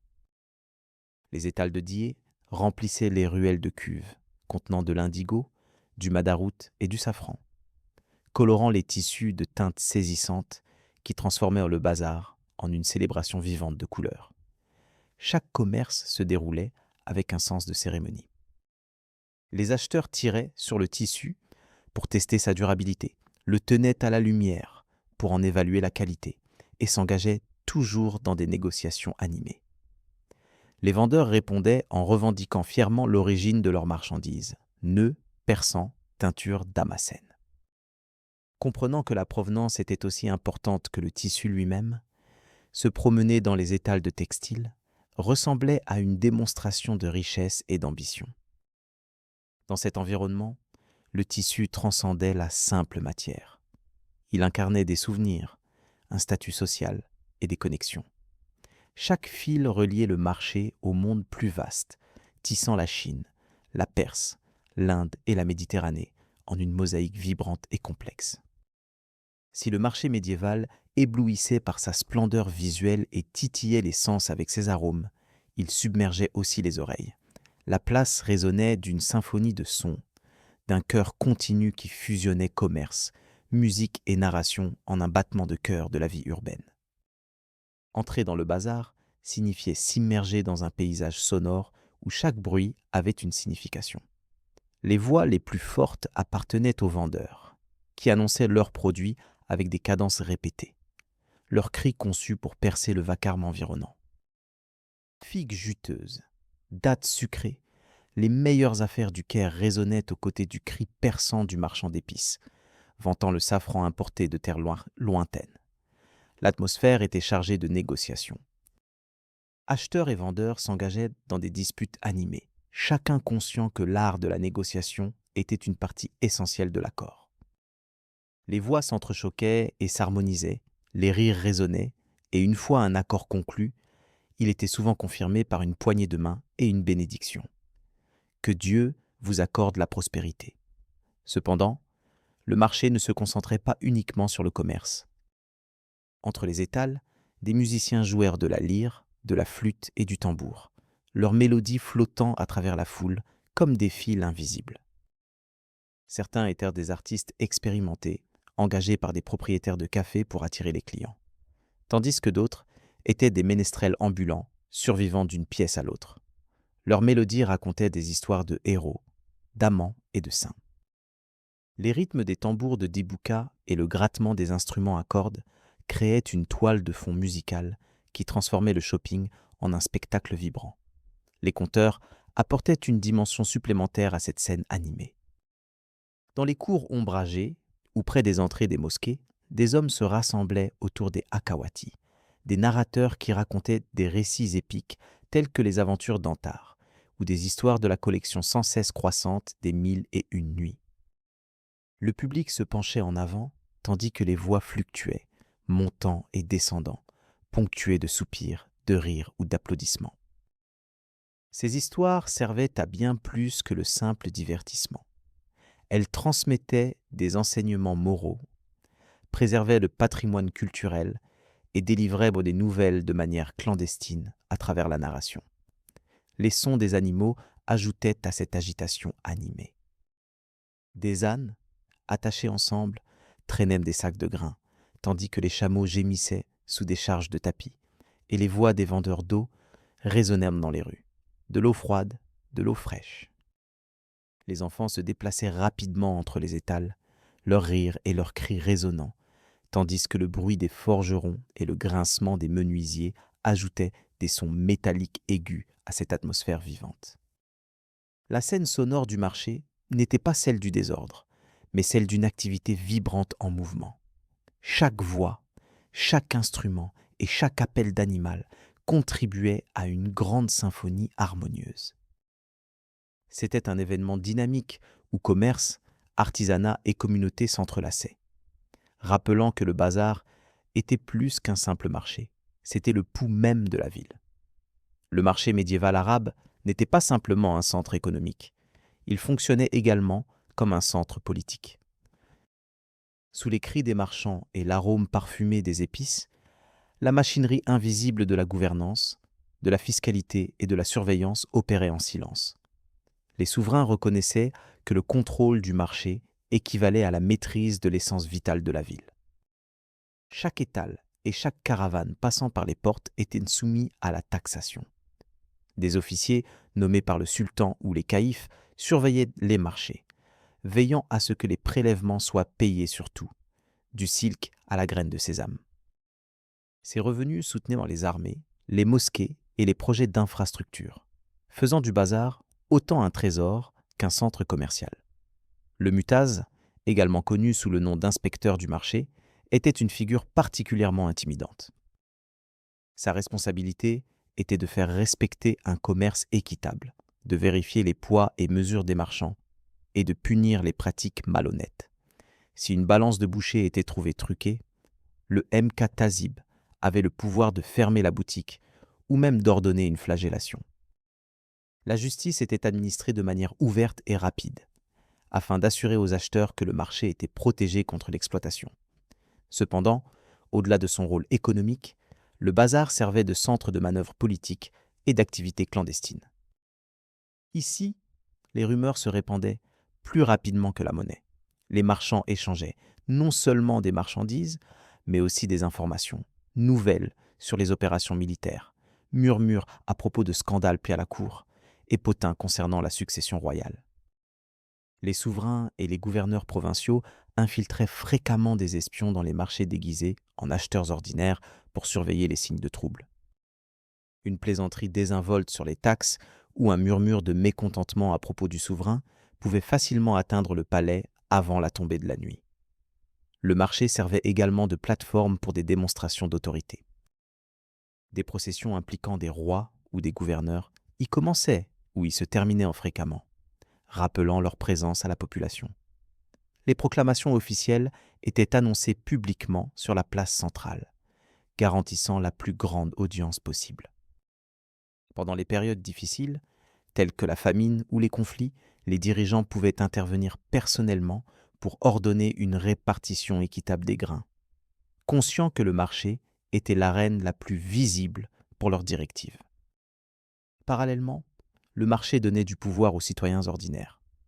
Une protestation contre un commerçant malhonnête ou des plaintes collectives concernant la fiscalité pourraient se dégénérer en une influence politique significative. Les dirigeants qui ignorèrent le sentiment au sein du marché le faisaient à leurs risques et périls, car c'était l'endroit où le pouls de la ville était le plus palpable. Par conséquent, le bazar transcendait le simple commerce. C'était un espace où les dirigeants et les citoyens négociaient en permanence l'autorité, où les taxes renforçaient les trésors, où les espions recueillaient des renseignements, et où les affaires politiques s'entremêlaient avec le commerce, aussi naturellement que le parfum se mêle à l'air. Sur le marché arabe médiéval, la foi n'était jamais dissociée de la vie quotidienne. Elle imprégnait chaque ruelle, chaque devanture de boutique et chaque échange. Contrairement au marché contemporain où le commerce et la foi sont souvent séparés, le bazar opérait sous l'ombre des mosquées, des madrasas et des sanctuaires, mêlant dévotion spirituelle et commerce quotidien. La foi n'était pas confinée uniquement à l'intérieur des murs des bâtiments sacrés. Elle se manifestait ouvertement au cœur du marché animé. L'appel à la prière rythmait la vie quotidienne du bazar. 5 fois par jour, la voix du muezzin résonnait depuis les minarets, s'élevant au-dessus de l'agitation des négociations et du bruit des sabots. En même temps, les vendeurs tiraient des rideaux devant leurs étals. Les acheteurs interrompaient leurs négociations et les hommes se dirigeaient vers la mosquée ou la zone de prière la plus proche. Dans les marchés du Caire, le silence pouvait soudainement s'installer, interrompu seulement par le bruissement des sandales sur la pierre, avant que le marché ne reprenne vie avec un nouvel élan après la prière. L'aumône et la charité étaient également profondément ancrés dans les traditions du bazar, les marchands étant attendus non seulement à commercer, mais aussi à partager généreusement. Une part des revenus était fréquemment allouée en zakat, une forme d'aumône exigée par la loi islamique ou donnée volontairement en sadaqa. Dans certains marchés, des fontaines d'eau et des cuisines communautaires soutenues par des dotations caritatives, connues sous le nom de waqf, se trouvaient à l'entrée pour garantir que les pauvres et les voyageurs ne souffriraient ni de la soif ni de la faim. Refuser de faire preuve de générosité risquait d'attirer le désapprobation divine ainsi que le reproche social. La pureté rituelle influençait la manipulation des marchandises. Les bouchers suivaient les directives islamiques pour l'abattage et les inspecteurs du marché vérifiaient que la nourriture était préparée conformément aux normes religieuses. Les vendeurs de parfums citaient souvent des hadiths louant la propreté, tandis que les scribes recopiaient fréquemment des versets du Coran à vendre aux côtés de poésie. La foi était profondément ancrée même dans les pratiques commerciales. Les accords et les reçus pouvaient commencer par la phrase « au nom de Dieu », servant de rappel à l'acheteur comme au vendeur que chaque transaction revêtait une signification morale. Les festivals religieux transformaient le marché en un lieu de célébration. Pendant le Ramadan, les marchés s'illuminaient de lanternes, créant une atmosphère festive. Les vendeurs de douceur exposaient des plateaux de pâtisseries au miel et les soirées résonnaient de mélodies après le jeûne. Lors des occasions festives, les marchés fourmillaient de familles achetant de nouveaux vêtements, des parfums et des cadeaux. Leur bonheur débordait dans les rues déjà ornées de banderoles et de lumières vives. Le marché n'était jamais uniquement axé sur la marchandise. Il incarnait l'esprit même de la ville. Ici, foi et commerce allaient de pair. Les prières s'entremêlaient avec les négociations et les actes de charité adoucissaient la rigidité du commerce.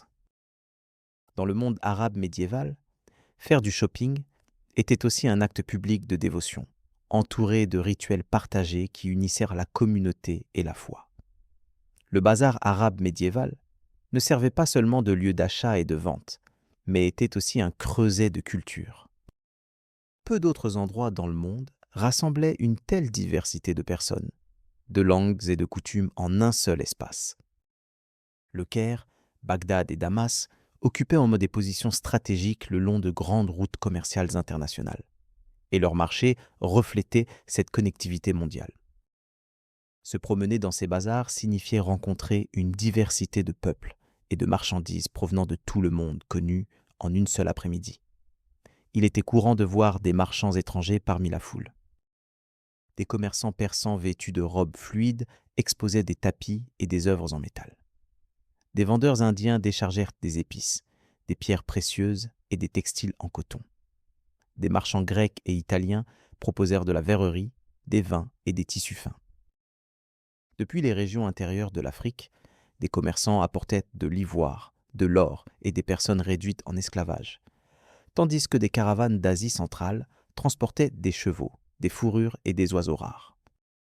Chaque groupe communiquait dans sa langue maternelle, mais l'arabe servait de langue commerciale commune, facilitant les transactions à travers les barrières culturelles et linguistiques.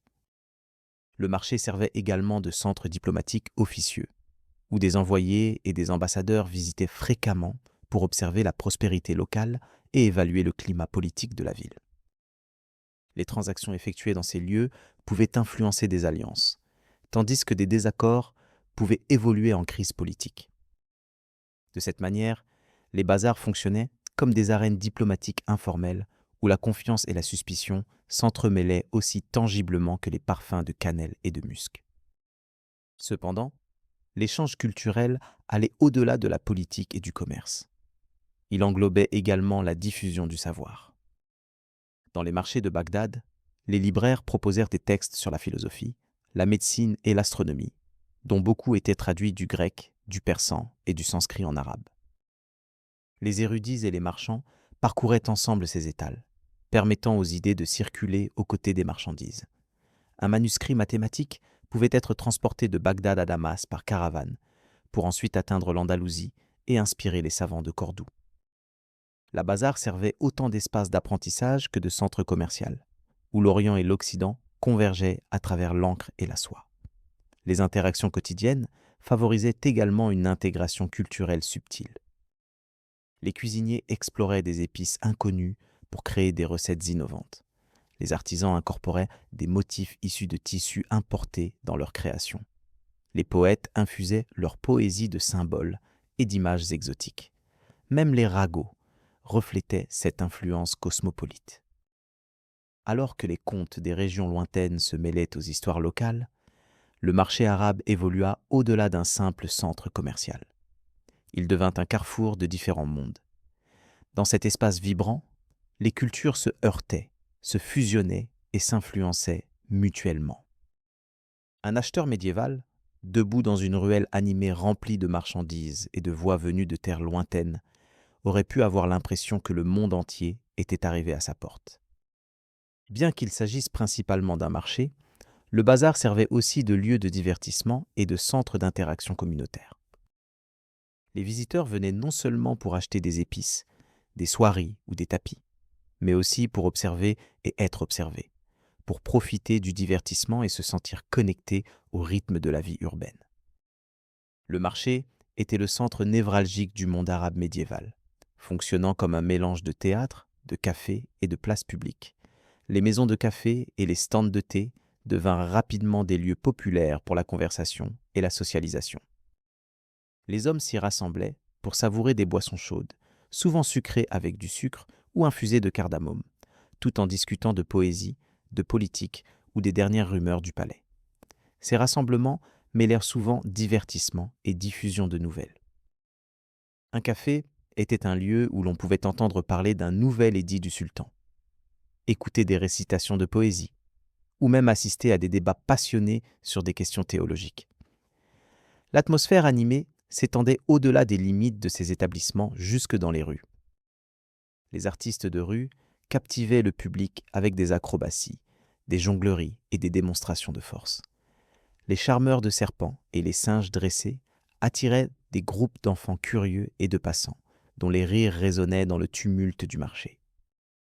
Les musiciens jouant de la lutte et du tambour offraient une toile de fond musicale à la vie quotidienne, tandis que les danseurs, souvent accompagnés d'applaudissements et de chants, se produisaient dans des cours ouvertes ou lors de festivals. Parmi les figures les plus chéries figuraient les akawatis, conteurs dont les récits et performances occupaient une place particulière dans la communauté. Installés sur des tabourets ou des plateformes, ils récitaient des contes légendaires et des histoires romantiques qui transportèrent le public bien au-delà des limites du marché. Les récits sur des héros comme Antar ou des aventures imaginatives issues de ce qui serait plus tard connu sous le nom de Mille et une nuits étaient livrés en segments épisodiques, encourageant les auditeurs à revenir chaque jour pour la prochaine partie. Ces histoires transmettaient des enseignements moraux, préservèrent les traditions culturelles et rappelaient aux communautés leur patrimoine collectif. Le marché servait également de centre social pour les femmes, bien que leur participation fût influencée par les coutumes locales et les normes régionales. Les femmes faisaient leurs courses pour des articles ménagers, des textiles et des fragrances, souvent accompagnées de proches ou d'accompagnants. Lors de ces démarches, les amitiés se renforçaient, des négociations avaient lieu et les liens familiaux se consolidaient. Par conséquent, le marché devenait un lien social, tissant les ménages dans la tapisserie plus large de la vie urbaine. Les festivals transformaient le marché en un carnaval animé. Pendant le Ramadan, des lanternes illuminaient le ciel nocturne. Des vendeurs vendaient des pâtisseries saupoudrées de miel et des conteurs captivant le public jusqu'à l'aube. Lors d'occasions spéciales comme l'Aïd, toute la famille s'habillait de leurs plus beaux vêtements et se rassemblait au marché, remplissant les rues de bonheur et de festivité. Le marché n'était jamais uniquement un lieu de commerce. Il servait de lieu de rassemblement où les gens se retrouvaient pour vivre et socialiser. À travers des moments de rire, de contes, de musique et de rituels communautaires, il se transformait en une arène vibrante de divertissement et d'interaction sociale, incarnant le véritable théâtre de la ville médiévale. Bien longtemps après que les marchands eurent rangé leurs marchandises et que les conteurs eurent terminé leurs récits, l'influence du bazar arabe médiéval perdurait dans la formation du monde. Ces marchés étaient bien plus que de simples centres commerciaux locaux. Ils agissaient comme des catalyseurs de la mondialisation bien avant que le terme ne soit inventé. Du Karnal Khalili, du Caire aux souks animés de Bagdad et à l'Alamdia de Damas, le bazar définissait le caractère de chaque ville et étendait son influence à travers les continents. Sur le plan économique, ces marchés reliaient des régions diverses en un vaste réseau d'échanges. Épices d'Inde, soie de Chine, ivoire d'Afrique et fourrure d'Asie centrale se rassemblaient ici pour être redistribués et transportés vers l'ouest, en Europe. Sans le bazar en tant que centre névralgique, le mouvement des marchandises le long de la route de la soie et à travers la Méditerranée aurait eu du mal à se maintenir. Ces marchés servirent de canaux essentiels au commerce médiéval, canalisant richesse et diversité dans des sociétés qui connaissaient auparavant une abondance limitée. Sur le plan culturel, les bazars étaient tout aussi révolutionnaires. Ils facilitèrent la diffusion non seulement des biens, mais aussi des idées, introduisant des théories mathématiques d'Inde, des manuscrits médicaux de Grèce, de la poésie de Perse et des innovations comme la fabrication du papier en Chine. Par exemple, les libraires présents dans les marchés de Bagdad ont contribué à établir la ville comme un centre de savoir, où la connaissance était traduite, débattue et partagée. De cette manière, le bazar fonctionnait comme une bibliothèque sans murs, où la sagesse voyageait aussi rapidement que la soie ou les épices. Sur le plan social, le marché a laissé une empreinte durable en tant que lieu de rassemblement pour les communautés. C'était l'endroit où les riches et les pauvres interagissaient, où les marchands et les érudits engagèrent la conversation, et où les étrangers devenaient voisins grâce à des coutumes partagées de marchandage et de narration. Ce tissu social offrait aux villes médiévales vitalité et force, en unissant des groupes divers dans une identité civique cohésive. L'influence du marché médiéval perdure encore aujourd'hui. Les marchés contemporains, du Grand Bazar d'Istanbul au souk du Maroc, conservent l'architecture, les arômes et les rythmes de leurs prédécesseurs historiques. Même dans les marchés en ligne où le marchandage cède la place aux transactions numériques, l'esprit fondamental du marché persiste, centré sur l'échange, l'interaction et la rencontre culturelle.